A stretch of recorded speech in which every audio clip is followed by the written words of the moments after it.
மேச ராசியில 3 நட்சத்திர பாதங்கள் பலமாவே இருக்கு.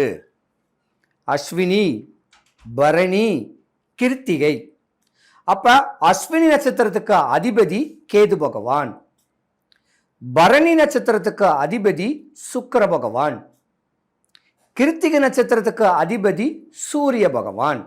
அப்ப ஞானக்காரகன் சொல்லக்கூடிய கேது பகவான் இந்த மேசராசியில் இருக்காரு, சுக்கிர பகவான் இருக்காரு, சூரிய பகவானும் இருக்காரு.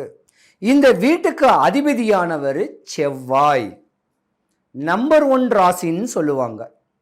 செவ்வாய் ஒரு ஜாதகத்துல நல்ல உச்சமா இருந்துச்சுன்னா ஏக்கர் கணக்கில் இடங்கள் கிடைக்கும். வண்டி வாகனங்கள் உங்க வாழ்க்கையில செழிப்பா வரக்கூடிய காலத்துல இருக்குன்னு கூட சொல்லுவாங்க.